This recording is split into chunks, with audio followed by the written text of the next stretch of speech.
Hi everyone, this is Booredfemme, and today I'm showing you the BlackBerry Priv. So this is working on the Android operating system, if you didn't already know, and this is on Lollipop, soon to be upgraded to Marshmallow. This is, as far as version, this is for AT&T's network, so you'll see there are a couple of AT&T particular apps loaded in. But what are we getting? Device-wise, this is a nice, comfortable device. If you know me at all, then you know that I've always been a BlackBerry girl. So hardware-wise, I feel like the construction has always been nice and durable. So you can see a lot of the familiars. You have the BlackBerry logo, nice, durable, and also really, I would say, slip-proof backing.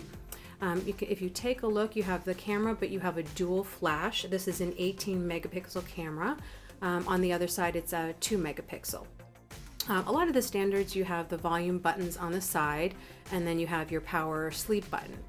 But it did take a little bit of getting used to because it's flipped around. I mean, a ton of the devices I use have the power on the other side, so I just had to get used to your power, your buttons reversed. Not a big deal at all. You have a 5.4-inch screen that's actually the Corning Gorilla Glass 4.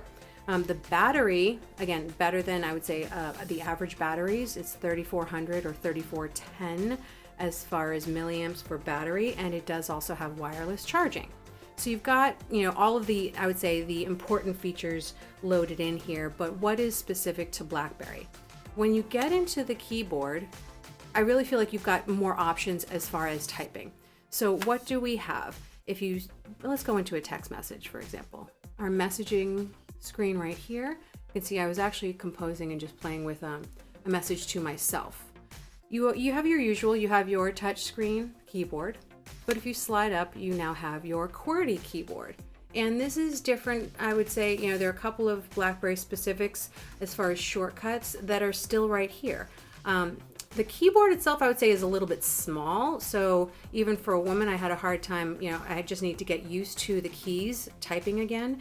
I still had a couple of missteps. But if you take a look, some of the shift and the alt for the numbers, it's almost like, BlackBerry always had that, the extra little number pad, but also some of the shortcuts as far as capitalization. So if I were spelling Priv, for example, you can just simply hold down the P to make it a capital. So some of the standard BlackBerry shortcuts are there, but with a few others. You can actually do quite a bit right from your keypad, excuse me. You can do a double tap. See how I'm typing out a text message here? I am Priv. Double tap, it goes back to just your cursor.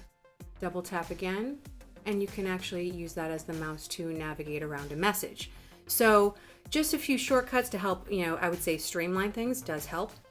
Excuse me. But even down to a couple of extra swipes, you can swipe up and you can actually, that's actually not new, but you can select a word from the predictive text, the autocorrect. But you can also use the keyboard to erase. So let's see here. Oh, let's get out of the cursor. Excuse me. So now that we are out of the cursor mode, if you just swipe, oh, it's not doing it. Okay. Let's get backwards here. All right, here we go. So if we're just in regular typing mode, if you swipe, you can erase a word completely, right from the actual hard keyboard, or let's go back to our virtual keyboard. You can do the same right from the actual touch keyboard. So just a few, I would say, using those as examples, a few BlackBerry specifics that I find are very helpful. But what else do we have as far as your screen? If you take a look, I actually added 2 accounts. I added 2 of the Gmail accounts. It automatically plopped them right up at the corners. So priority-wise, I liked that. I didn't have to arrange as much. It just made sense to me. If you swipe down, you still have some of the standard, I would say, habits, all of your settings. I like the look of it. It's a nice clean look, and you can simply tap on which icon to change. So what if we're looking at our Wi-Fi? Turn it back on and off. There we go. You have quite a few battery options. So if you go into the battery mode, you can change to battery saver. You can actually do an analysis on what you're using as far as apps and whatnot. What do we have here? The other key points I saw on the screen are a couple of shortcuts. You can see the little dot in the middle, that usually that's like your home screen, or this dot. In particular, this is straight to your apps. So if you want to go ahead and, go to further apps or customize your windows, there you go. Let's go back home. But if you swipe upwards, oh, actually, no, this is from this button. This little, dot at the bottom, that's another shortcut. You can set these shortcuts. It's automatically set to what's called the Blackberry Hub. So let's go back to the home screen again. So just swipe up to the right, you have your Blackberry Hub. Those who don't know, it's almost like a condensed version of your all of your inbox. So Blackberry Hub will show me everything that's new, but I can then filter to specific accounts. So let's go to just the Booredfemme email, back, just to the Board at Work email, back, and so on. So that's just a nice quick shortcut, especially when you're trying to get to things quickly. If you swipe to the left, you can actually do a device search. So if you're searching for emails or whatnot. And then you can also swipe up to go right to a Google search. So you've got really a couple of BlackBerry specifics with your standard Android and Google shortcuts included. So I love the hub. I still love that. I love the shortcuts.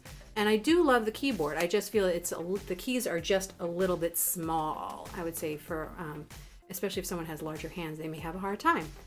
Excuse me. Yes, a little bit of a coughing there. Couple of other key, I would say, BlackBerry specifics are, if you take a look here, this is Instant by Emberfy, and you can actually have an analysis of what you're doing throughout the day. So this will do more than just like a step counter, but it will figure out what you're spending your time doing, whether it's social media or fitness or your commute. It will do all of those. So I thought that was pretty nifty.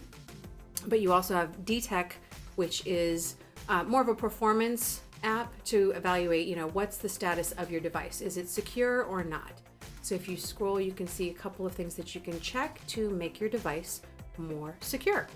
So, quite a few very helpful features.